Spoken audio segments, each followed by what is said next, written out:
Video like जरूर कर लीजिए और ऐसे वीडियो लगातार फ्री में पाने के लिए चैनल को तुरंत सब्सक्राइब कर लीजिए और बेल आइकन को जरूर टैप कर लीजिए ताकि आगे भी सारे वीडियो आपको मिलते रहे। यूट्यूब में फॉलो करते हैं तो प्लीज ये वाला फ्री टेलीग्राम चैनल जरूर ज्वाइन कर लीजिएगा। सारे नोटिफिकेशन सारे अपडेट यहीं पे आते हैं, ध्यान रखिए। नमस्कार साथियों, स्वागत है आप सभी का स्टेट पीसीएस प्रिपरेशन पे। साथियों, अगर आप तैयारी कर रहे हो उत्तराखंड पीसीएस की या फिर यूपी पीसीएस की, तो इनके लिए आपको कहीं इधर उधर भटकने की आवश्यकता नहीं है। आप इस चैनल को फॉलो करिए। यहाँ पर कंप्लीट स्टडी आपको तैयारी जो है यहाँ पर करवाई जा रही है। तो अगर आप पहली बार चैनल पर आए हैं तो चैनल को विज़िट करिए, देखिए, प्लेलिस्ट चेक करिए। इसकी बहुत सारा मटेरियल आपको फ्री में यहाँ मिल जाता है। चलिए, आज का जो हमारा टॉपिक है वो है प्लेट टेक्टोनिक्स यानी प्लेट विवर्तनिकी सिद्धांत। ये जो है ये 11th क्लास की ज्योग्राफी की सीरीज यहाँ पर चल रही है। पहले हम 11th क्लास की देखेंगे, फिर 12th क्लास की देखेंगे। इससे आपका होल सोल आपको एक जानकारी मिल जाएगी। चलिए शुरू करते हैं। सागरी तल विस्तार अवधारणा के पश्चात, देखिए सागरी तल विस्तार का मतलब क्या होता है कि सागर का जो तल है वो फैल रहा है लगातार, ठीक है, इसी को कहते हैं सागरी तल विस्तार। विद्वानों की महाद्वीपों व महासागरों के वितरण में अध्ययन की रुचि पैदा हुई। सन 1967 में मैकेंजी, पार्कर और मॉर्गन ने यानी 3 वैज्ञानिक थे, स्वतंत्र रूप से उपलब्ध विचारों को समन्वित कर अवधारणा प्रस्तुत की, जिसको प्लेट टेक्टोनिक्स कहा जाता है, प्लेट विवर्तनिकी कहते हैं। एक विवर्तनिकी प्लेट लिथोस्फेरिक प्लेट भी कहलाती है, इसको लिथोस्फेरिक प्लेट भी कहते हैं। एक विवर्तनिकी प्लेट ठोस चट्टान का विशाल व अनियमित आकार का खंड है जो महाद्वीपीय व महासागरीय स्थलमंडलों से मिलकर बना है। यानी मॉर्गन ये कह रहे हैं, प्लेट टेक्टोनिक थ्योरी में मैकेंजी, मॉर्गन और पार्कर ये कह रहे हैं कि एक्चुअल में जो हमारी धरती है ये बहुत सारी प्लेटों से मिलकर के बनी है। ठीक, अब ये प्लेट बेसिकली 2 टाइप की होती हैं मेनली। पहली जिस पर ज़मीन है उसे हम बोलते हैं महाद्वीपीय प्लेट, और दूसरी प्लेट जिस पर महासागर है इसको बोलते हैं महासागरीय प्लेट। इस तरीके से 2 टाइप इसके होते हैं। पानी है तो महासागरीय, ज़मीन है तो महाद्वीपीय, है ना। तो ये आपको समझना है मेनली। ये प्लेटें दुर्बलता मंडल यानी एस्थेनोस्फीयर पर एक दृढ़ इकाई के रूप में क्षैतिज अवस्था में चलायमान। एस्थेनोस्फीयर मैं आपको ऑलरेडी बता चुका हूँ क्या होता है। जो क्रस्ट है प्लस मेंटल का ऊपरी हिस्सा, ये दोनों जब मिल जाते हैं तो बनता है स्थलमंडल या फिर एस्थेनोस्फीयर, जहाँ पर मेनली जो लावा है वो आपको प्राप्त होता है। तो ये जो प्लेटें हैं ये कहाँ तैर रही हैं? लावा के ऊपर तैर रही हैं, जिसको हम एस्थेनोस्फीयर कहते हैं, और क्षैतिज अवस्था में चलायमान है, यानी इस तरीके से ये जो है तैर रही हैं उस लावा के ऊपर ये प्लेट है। स्थलमंडल में परपटी एवं ऊपरी मेंटल को सम्मिलित किया जाता है, ये मैं आपको ऑलरेडी बता चुका हूँ अभी, जिसकी मोटाई महासागरों में 5 से 100 किलोमीटर तथा महाद्वीपीय भागों में 200 किलोमीटर तक होती है। ठीक है, ये जो मोटाई बताई जा रही है स्थलमंडल की बताई जा रही है, ध्यान रखना, ठीक है।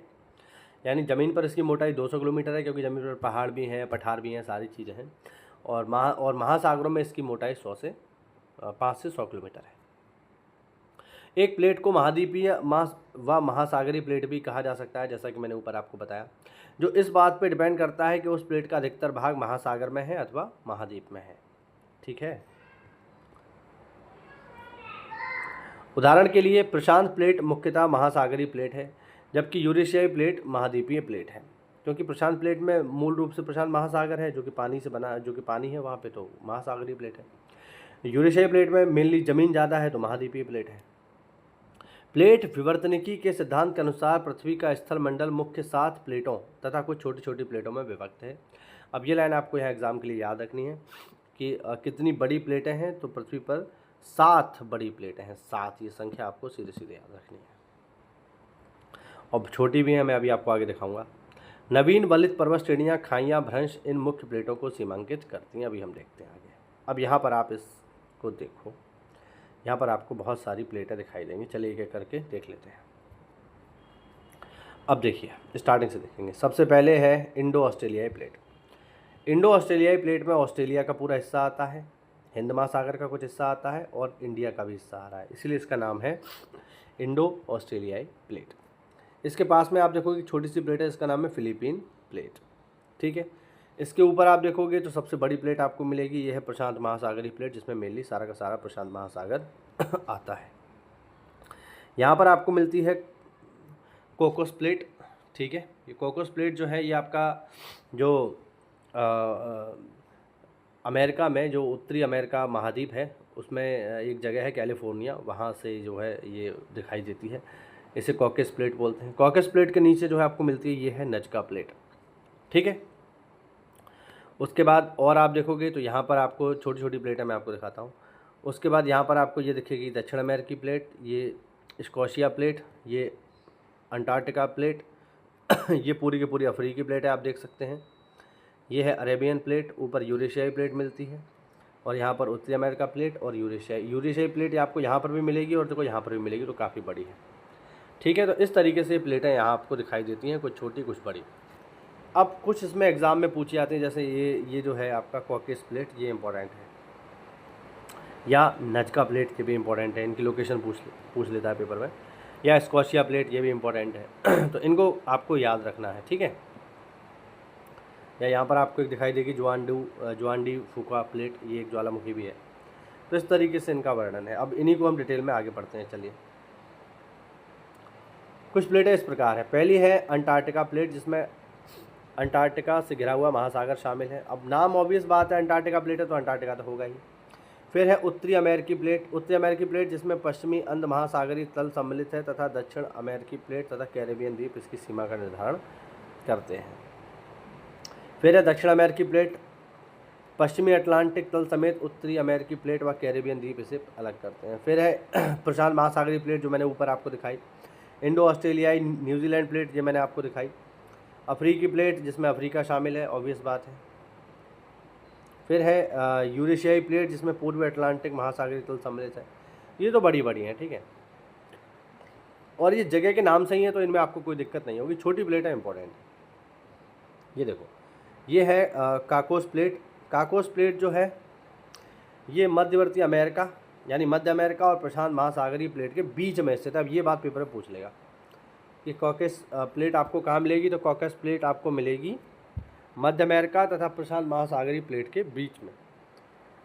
फिर है नजका प्लेट, यह दक्षिण अमेरिका तथा प्रशांत महासागरीय प्लेट के बीच में स्थित है। इनकी लोकेशन आपको ध्यान रखनी है, दक्षिण अमेरिका तथा प्रशांत महासागरीय प्लेट के बीच में। एक बार आपको दिखा देता हूँ, ये देखो नजका प्लेट। अब ये रहा दक्षिण अमेरिका और ये रहा प्रशांत महासागर, इन दोनों के बीच में मौजूद है नजका प्लेट, ठीक है।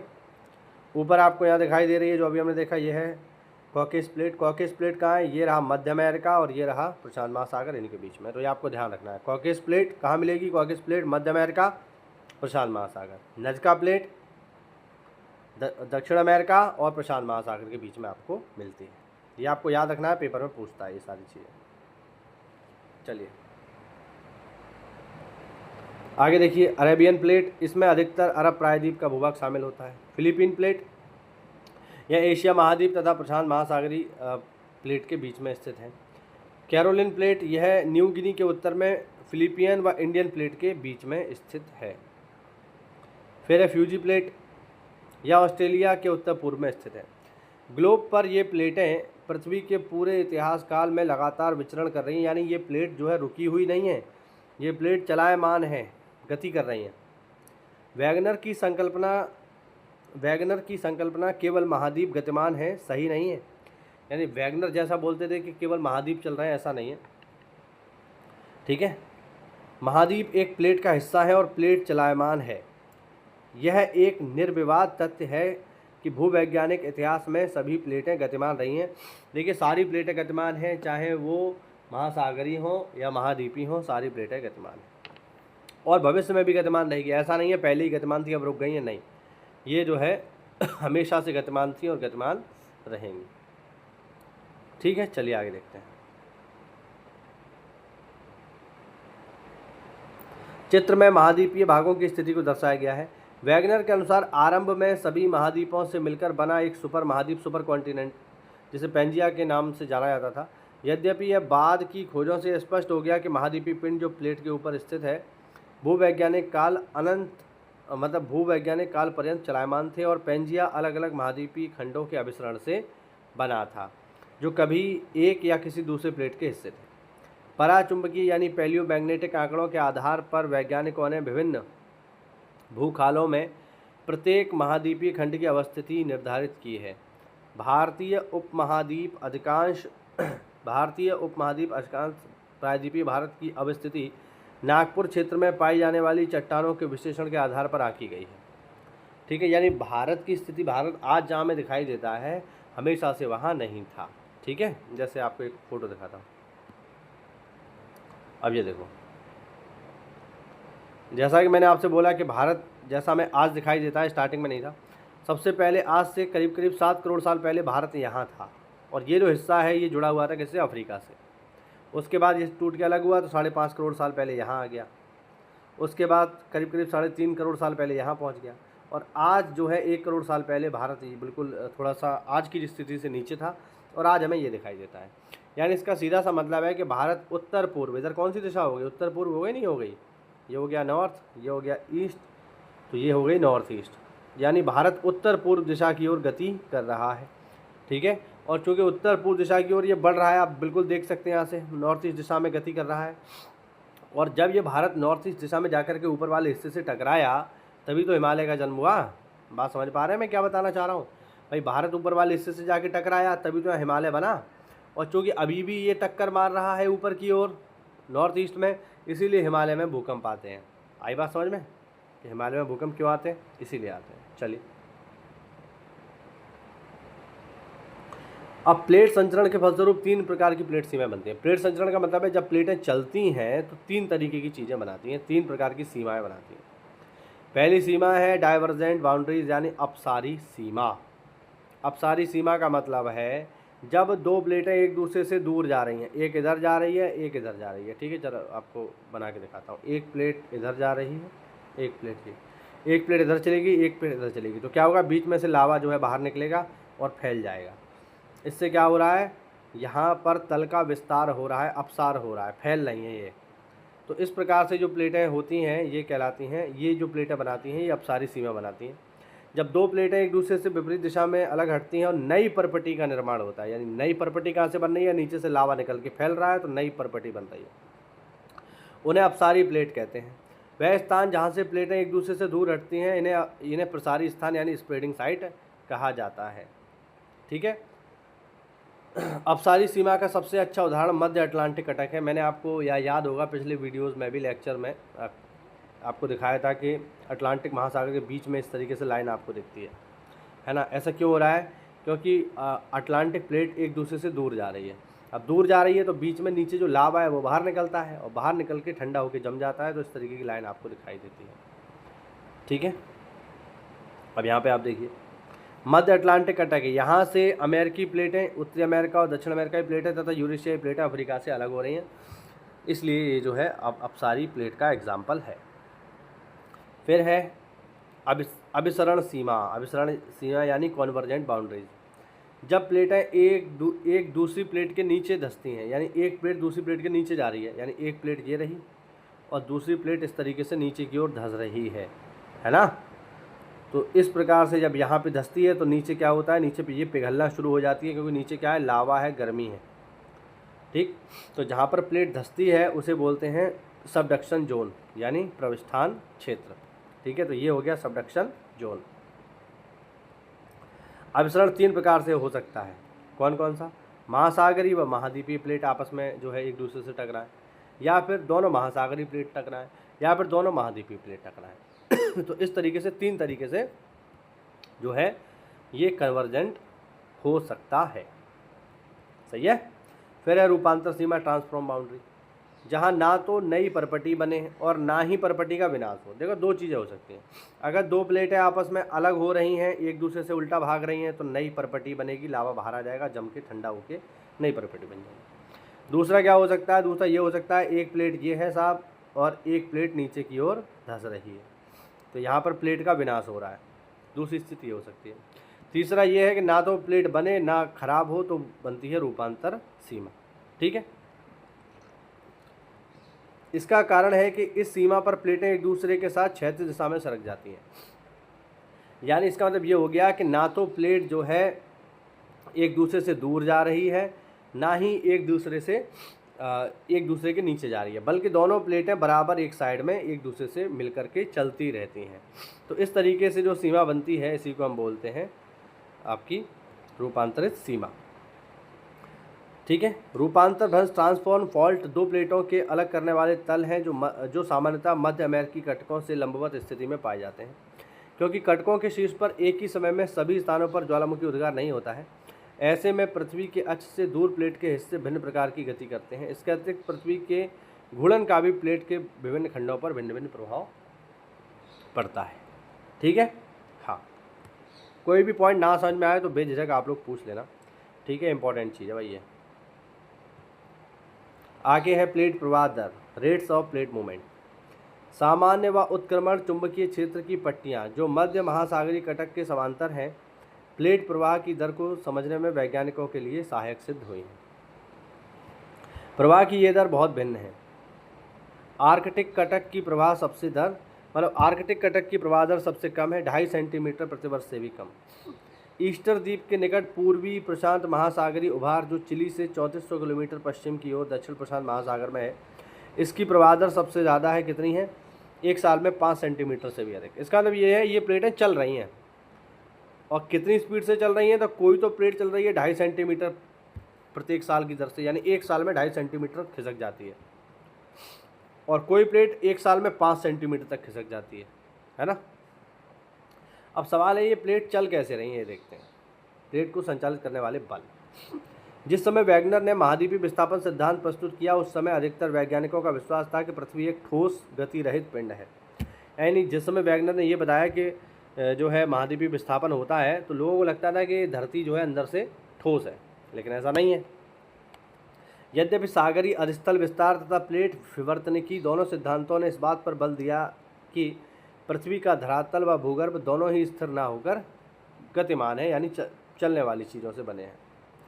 प्लेट विचरण करती है, यह आज एक अकाट्य तथ्य है। ऐसा माना जाता है कि दृढ़ प्लेट के नीचे चलायमान चट्टानें वृत्ताकार रूप में चल रही हैं। उष्ण पदार्थ यानी गर्म पदार्थ धरातल पर पहुंचता है, फैलता है और धीरे धीरे ठंडा होता है, फिर गहराई में जाकर नष्ट हो जाता है। यही चक्र बारंबार दोहराया जाता है और वैज्ञानिक इसे संवहन प्रवाह यानी कन्वेक्शन फ्लो कहते हैं। ठीक है, कन्वेक्शन फ्लो कहते हैं। पृथ्वी के भीतर ताप उत्पत्ति के दो माध्यम है, रेडियोधर्मी तत्वों का क्षय और अवशिष्ट ताप। आर्थर होम्स ने सन 1930 में इस विचार को प्रतिपादित किया, जिसने बाद में हैरी हेस की सागरीय तल विस्तार अवधारणा को प्रभावित किया। दृढ़ प्लेटों के नीचे दुर्बल व उष्ण मेंटल है जो प्लेटों को प्रवाहित करता है। यानी प्लेटें क्यों चल रही हैं? तो भैया प्लेटें इसलिए चल रही हैं क्योंकि प्लेटों के नीचे क्या है? गर्म व तप्त लावा, और इस लावा की एनर्जी के कारण ही प्लेटें चलायमान हो जाती हैं, चलने लगती हैं। अब चूँकि हम भारत में रह रहे हैं तो भारत की प्लेट का मूवमेंट देख लेते हैं, भारतीय प्लेट का मूवमेंट। हालांकि ऊपर मैंने आपको बताया वही है। भारतीय प्लेट में प्रायद्वीपीय भारत और ऑस्ट्रेलियाई महाद्वीपीय भाग शामिल है। यानी इंडो ऑस्ट्रेलियाई प्लेट में इंडिया शामिल है और मिलनी ऑस्ट्रेलिया शामिल है। हिमालय पर्वत श्रेणियों के साथ पाए जाने वाला सबडक्शन जोन इसकी उत्तरी सीमा निर्धारित करता है, जो महाद्वीपीय अभिसरण के रूप में मौजूद है। यानी जो इंडिया प्लेट है वो आपका अभिसरण प्लेट नहीं है, जो इंडिया प्लेट है आपका वो सबडक्शन जोन में आ रही है, यानी एक प्लेट दूसरी प्लेट के नीचे जा रही है। इंडिया में हम बात करें हिमालय की तरफ, ठीक है। अर्थात दो महाद्वीपीय प्लेटों की सीमा है। यह पूर्व दिशा में म्यांमार के राकिनयोमा पर्वत से होते हुए एक चाप के रूप में जावा खाई तक फैला हुआ है।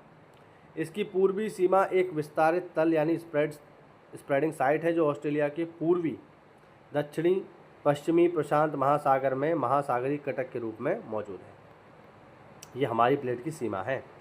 इसकी पश्चिमी सीमा पाकिस्तान की किरथर श्रेणियों का अनुसरण करती हुई यह आगे मकारान तट के साथ होती हुई दक्षिणी पूर्वी चागोस द्वीप के साथ साथ लाल सागर द्रोणी में जा मिलती है। भारतीय तथा आर्कटिक प्लेट की सीमा भी महासागरीय कटक से निर्धारित होती है, जो एक अपसारी सीमा यानी डाइवर्जेंट बाउंड्री है। और यह लगभग पूर्व पश्चिम दिशा में होती हुई न्यूजीलैंड के दक्षिण में विस्तारित तल में मिल जाती है। ठीक है। भारत एक वृहद द्वीप था जो ऑस्ट्रेलियाई तट से दूर एक विशाल महासागर में स्थित था। ये पुराने ज़माने की बात कर रहे हैं। लगभग 22.5 करोड़ पहले तक टिथिस सागर इसे एशिया महाद्वीप से अलग करता था। ऐसा माना जाता है कि लगभग 20 करोड़ वर्ष पहले जब पैंजिया विभक्त हुआ तब भारत ने उत्तर दिशा की ओर खिसकना आरंभ किया। लगभग 4 से 5 करोड़ साल पहले भारत एशिया से टकराया, जो मैंने ऊपर आपको बताया कि हिमालय बना। परिणाम स्वरूप हिमालय का उत्थान हुआ। 7.1 करोड़ वर्ष पहले आज की भारत की स्थिति जो है दिखाई गई है मानचित्र में, जो हमने ऊपर देखी है ना। भारतीय उपमहाद्वीप व यूरेशियाई प्लेट की स्थिति भी दिखाई गई है। आज से लगभग 14 करोड़ वर्ष पहले यह उपमहाद्वीप सुदूर दक्षिण में 50 डिग्री दक्षिणी अक्षांश पर स्थित था। इन दो प्रमुख प्लेटों को टिथिस सागर अलग करता था, ठीक, और तिब्बतीय खंड एशियाई स्थल खंड के करीब था। भारतीय प्लेट के एशियाई प्लेट की तरफ प्रवाह के दौरान एक प्रमुख घटना घटी।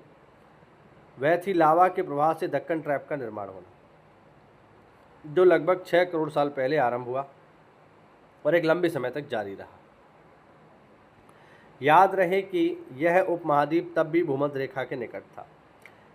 लगभग 4 करोड़ वर्ष पहले और इसके पश्चात हिमालय की उत्पत्ति आरंभ हुई। वैज्ञानिकों का मानना है यह प्रक्रिया अभी भी चल रही है, इसीलिए हिमालय पे भूकंप वगैरह आते रहते हैं और हिमालय की ऊंचाई अभी भी बढ़ रही है। बढ़ कैसे रही है? तो बहुत सिंपल सी बात है, ऊपर हमने देखा था। देखो हिमालय कहाँ है भाई? हिमालय यहाँ पर है, ठीक है। अब जैसे जैसे ये प्लेट ऊपर की तरफ जोर लगाती है तो जब हिमालय पर जोर पड़ेगा, दबाव पड़ेगा, तो हिमालय दबाव पड़ने के फलस्वरूप और ऊंचा होता जा रहा है। इसीलिए हम कहते हैं कि हिमालय की ऊंचाई बढ़ रही है। ठीक है। अब इसमें ये टॉपिक हमारा समाप्त हुआ। अब कुछ सवाल है जिनको हम लगाने का प्रयास करते हैं, देखते हैं लगा पाते हैं या नहीं। पहला क्वेश्चन देखिए, इनमें से किसने सर्वप्रथम यूरोप, अफ्रीका व अमेरिका के साथ स्थित होने की संभावना व्यक्त की? तो जब हमने इस चैप्टर का जब हमने इसका पहला भाग पढ़ा था, जब इस चैप्टर को शुरू किया था, उसमें तभी हमने देखा था कि अब्राहम आर्टेलियस ने सबसे पहले बताया कि यूरोप, अफ्रीका, अमेरिका आपस में जुड़े हुए थे। ठीक है। फिर है पोलर फ्लीइंग बल किससे संबंधित है? तो पोलर फ्लीइंग बल को भी हमने पढ़ा था। हमने देखा था कि जब पृथ्वी घूमती है तो उससे ये उत्पन्न होता है, यानी पृथ्वी के घूर्णन से संबंधित है। अब पूछ रहा है इनमें से कौन सी लघु प्लेट नहीं है? अभी हमने प्लेटें पढ़ी, लघु मतलब छोटी। तो देखो नाजका भी छोटी है, अरब भी छोटी है, फिलीपीन भी छोटी है, बट अंटार्कटिका कोई छोटी प्लेट नहीं है, ये तो बहुत बड़ी प्लेट है। तो अंटार्कटिका एक मेजर प्लेट है, ना कि माइनर। इस सवाल का जवाब आप लोग मुझे कमेंट में देना। ये लास्ट सवाल है। सागरीय अधिस्थल विस्तार सिद्धांत की व्याख्या करते हुए हेस ने किस अवधारणा पर विचार नहीं किया? ठीक, तो ये आप मुझे जो है कमेंट करके बताइए कि इनमें से कौन सा जवाब इसका सही होगा। ठीक है। तो ये हुआ आज का हमारा टॉपिक। साथियों देखो, अगर आप तैयारी कर रहे हो चाहे उत्तराखंड पीसीएस के लिए 2026 के लिए या फिर यूपी पीसीएस 2026 के लिए, तो आपको इधर उधर भटकने की आवश्यकता नहीं है। केवल और केवल ज्वाइन करिए स्टडी फॉर सिविल सर्विसेज को। यहाँ पर आपको complete course, study material, current affair, GS, सब कुछ आपको एक ही जगह मिल जाएगा। इधर उधर भटकने की आपको कहीं भी कोई आवश्यकता नहीं है। तो जल्दी जाकर के आज ही ज्वाइन करिए स्टडी फॉर सिविल सर्विसेज को और इन परीक्षाओं में अपनी एक सीट पक्की करिए। जय हिंद, जय भारत, वंदे मातरम।